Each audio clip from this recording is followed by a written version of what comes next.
Muy buenas noches, comunidad de Relatos de Terror García.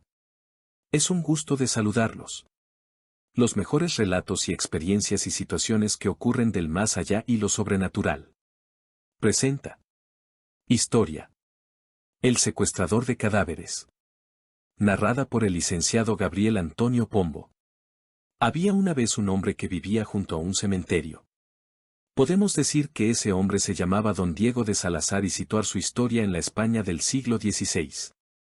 También podemos añadir que Don Diego era un hidalgo ya maduro, sin familia ni amigos íntimos, cuya única ocupación conocida era pasar la mayor parte del día en alguna de las numerosas iglesias de la ciudad. Aunque relativamente rico, no tenía ningún criado y sus vecinos atribuían esa peculiaridad a la mera avaricia, pues no podían imaginarse que un señor tan devoto tuviera nada que esconder. Pero en ese punto se equivocaban, pues Salazar era un necrófilo y el único objetivo de su aparente devoción era estar al tanto de todos los funerales que se celebraban en la ciudad. Así se enteraba de cuando fallecía una mujer joven y bella, a cuyo sepelio él asistía discretamente y cuyo cadáver desenterraba por la noche, inmediatamente después de que se hubieran retirado los familiares. Tras arreglar la tumba de modo que la profanación pasara inadvertida, llevaba el macabro botín a su casa, donde lo usaba para satisfacer los enfermizos deseos de su cuerpo. Podía violar el mismo cadáver durante varias noches consecutivas, hasta que el avance de la putrefacción le restase todo atractivo. Entonces lo enterraba en un nicho oculto bajo las baldosas de la bodega y volvía a frecuentar las iglesias en busca de una nueva presa. Tras varias semanas infructuosas, Salazar sintió un estremecimiento de placer al saber que acababa de fallecer doña Ana de Guzmán, una de las damas más hermosas del vecindario. La muerte de doña Ana se había producido a causa de una extraña y fulgurante enfermedad, que había burlado la pericia de los médicos y que, seguramente, se había producido por la infección de una mordedura de murciélago. Durante la ceremonia religiosa previa al entierro, Salazar oyó lamentarse al apenado marido de la difunta, quien decía entre sollozos: «Mi querida Ana, perdida para siempre, precisamente ahora que». Entonces sonaron las campanas de la iglesia, impidiendo que Salazar pudiera oír el fin de la frase, aunque de todas formas a él le importaban bien poco las penas del desdichado viudo. Aquella noche se preparó para secuestrar el ansiado cadáver de doña Ana, aunque tuvo que postergar la expedición hasta la última hora de la noche, pues era época de carnaval y las calles del barrio tardaron más de lo habitual en quedarse desiertas.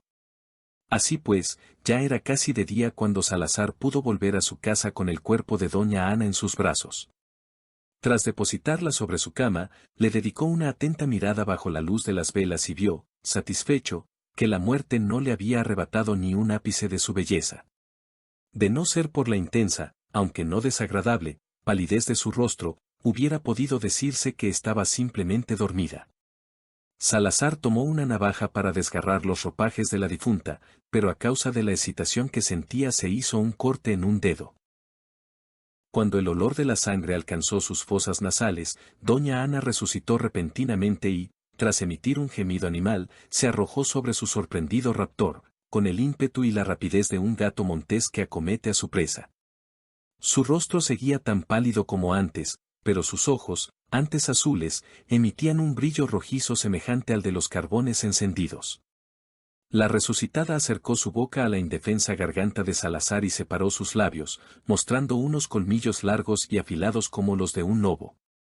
Don Diego, demasiado asustado para defenderse e incluso para gritar en demanda de auxilio, se sintió perdido, pero entonces la primera luz del alba se coló en el cuarto a través de la ventana. Cuando aquel lívido rayo de luz matinal iluminó su rostro, doña Ana interrumpió bruscamente su ataque, soltó a Salazar y volvió a tumbarse sobre la cama, donde se quedó tan inmóvil y silenciosa como si la muerte hubiera recuperado todos sus derechos sobre ella. Por su parte, Salazar, aún asustado, se levantó trabajosamente y, cuando fue capaz de razonar, comprendió que doña Ana era un vampiro. Pero la comprensión no disminuyó su terror, pues él ignoraba cómo destruir a un muerto viviente y no podía consultar a los sabios sin riesgo de comprometer su secreto.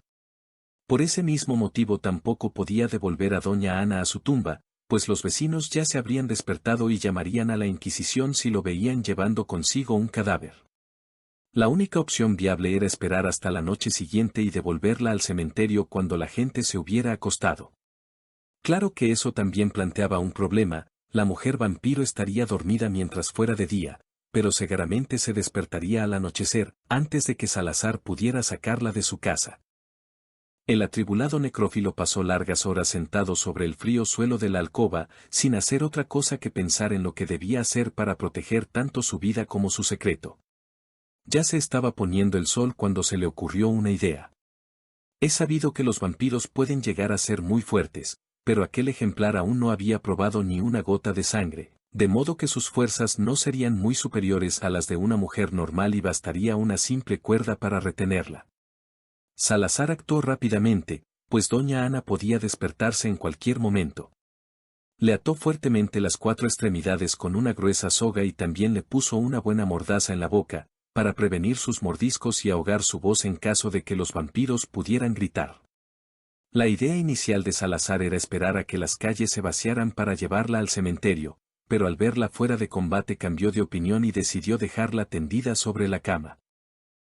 Después de todo, doña Ana seguía siendo irresistiblemente bella y una mujer vampiro que no puede moverse ni morder es la esclava sexual perfecta. No hay que alimentarla como a una mujer viva ni se corrompe con el tiempo, como le sucedería a un cadáver ordinario. Cuando el vampiro se despertó, abrió sus brillantes ojos hambrientos e intentó arrojarse sobre Salazar, pero estaba demasiado débil para romper sus ligaduras y no pudo hacer otra cosa que debatirse en vano. Su captor, al verla a su merced, se olvidó del miedo y sintió nuevamente la picazón de la lujuria en su cuerpo. Casi sin pensar en lo que hacía, fue él quien se arrojó sobre la mujer vampiro, desgarró sus ropas con sus manos ansiosas y la penetró salvajemente. Pero entonces sintió en su miembro viril un dolor realmente atroz. Salazar, aterrorizado, se apartó de la mujer vampiro y vio que su órgano sexual había sido roído como una espiga de maíz devorada por los ratones. Entonces del vientre de doña Ana surgió una grotesca figura humanoide, no mayor que una rata, pero armada con dientes sumamente afilados. El pequeño monstruo saltó sobre Salazar y clavó aquellos dientes en su garganta, de donde no lo separó hasta haber absorbido toda la sangre de su cuerpo. Esto es lo que había dicho el marido de doña Ana, la frase que Salazar no había oído completa por culpa de las campanas. Mi querida Ana, perdida para siempre, precisamente ahora que llevaba un niño en su vientre. Si te gustó el relato, regálame un pulgar arriba, no olvides en dejar tus comentarios. Gracias por ser parte de esta comunidad. Saludos a todos nuestros seguidores. Hasta la próxima. Síguenos en nuestras redes sociales.